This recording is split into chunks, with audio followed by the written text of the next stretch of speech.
आपल्या भारतीय राज्यघटनेचे शिल्पकार महामानव भारतरत्न डॉक्टर बाबासाहेब आंबेडकर यांना आंबेडकर हे आडनाव कसं आणि कधी मिळालं हे मी तुम्हाला सांगणार आहे।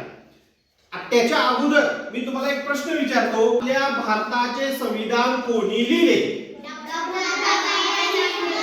बरोबर आहे, छान, डॉक्टर बाबासाहेब आंबेडकर। डॉक्टर बाबासाहेब आंबेडकर यांना आंबेडकर हे नाव कधी आणि कसं मिळालं? त्याच्या अगोदर मग आपण बघूया त्यांच्या वडिलांचं नाव, म्हणजे पूर्ण नाव त्यांचं काय होतं बघा, भीमराव रामजी सपकाळ हे त्यांचं पूर्ण नाव, मूळ नाव। त्यांच्या वडिलांचं नाव काय होतं सांगा? रामजी सपकाळ। आणि आईचं नाव काय होतं? भीमाबाई सपकाळ, हे त्यांचे आई आणि वडील। मग या वडिलांनी डॉक्टर बाबासाहेब आंबेडकर यांच्या वडिलांनी त्यांना तुमच्यासारखे लहान असताना शाळेत दाखल करण्यासाठी घेऊन गेले। ते साताऱ्याला गेले। साताऱ्याला प्रतापसिंग हायस्कूल म्हणून एक शाळा आहे, त्या शाळेमध्ये दाखल करायला घेऊन गेल्यानंतर तिथं त्यांनी त्यांचं नाव दाखल केलं शाळेमध्ये। आणि शाळेमध्ये नाव दाखल करत असताना तिथं त्यांना विचारलं की तुम्ही कोणत्या गावावरून आलात? मग त्यांचं मूळ गाव कुठलं होतं?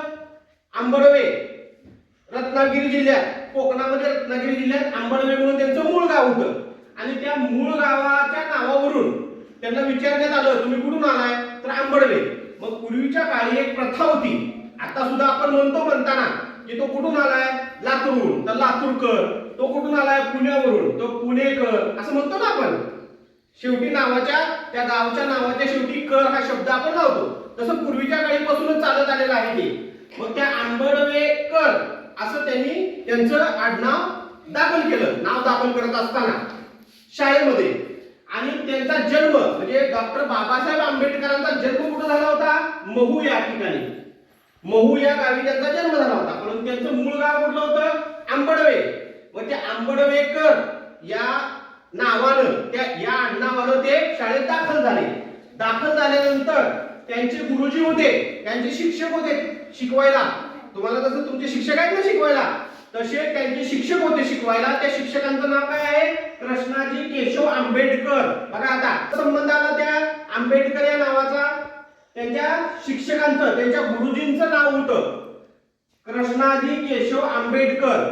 तोपर्यंत बाबासाहेब आंबेडकर यांचं नाव काय होतं? भीमराव रामजी सपकाळ। त्यानंतर त्यांच्या गावाच्या वरून आंबडवेकर असं आडनाव लागलेलं होतं। मग आंबडवेकर हे आडनाव किचकट आणि अवघड वाटलं त्यांच्या शिक्षकांना। मग ते शिक्षक भीमराव रामजी आंबेडकर यांच्यावर खूप माया करत होते, प्रेम करत होते। मग त्यांनी काय केलं, तुझं आडनाव आपण बदलूया असं त्या शिक्षकांनी डॉक्टर बाबासाहेब आंबेडकर यांना सांगितलं। आणि ते सांगितल्यानंतर त्यांनी सुद्धा होकार दिला आणि त्यांच्या आडनावाच्या पुढे मी आंबडवेकर हे आडनाव काढून आंबेडकर सुटसुटीत व्यवस्थित आंबेडकर हे स्वतःचं म्हणजे त्या शिक्षकांच्या स्वतःचं आडनाव त्यांनी डॉक्टर बाबासाहेब आंबेडकरांना दिलं। आणि मग आपण आता काय ओळखतोय? डॉक्टर बाबासाहेब आंबेडकर म्हणून त्यांना आपण ओळखतोय। मग तुम्हाला कळलं का आता आंबेडकर हे आडनाव डॉक्टर बाबासाहेब आंबेडकर यांना आंबेडकर हे आडनाव कसं आणि कुठून मिळालं तुम्हाला कळलं का? मग आता डॉक्टर बाबासाहेब आंबेडकरांनी आपल्या भारतात आणि भारताच्या बाहेर जाऊन सुद्धा खूप शिक्षण घेतलं, खूप शिकले, खूप पदव्या त्यांच्याकडे होत्या डॉक्टर बाबासाहेब आंबेडकर। आणि त्यांच्यापासून आपण एकच प्रेरणा घ्यायची की तुम्ही सुद्धा खूप मोठे व्हा, खूप अभ्यास करा, खूप शिक्षण घ्या। महामानव डॉक्टर बाबासाहेब आंबेडकर यांच्यापासून ही प्रेरणा आपण घेऊ शकतो। हे कळलं का तुम्हाला?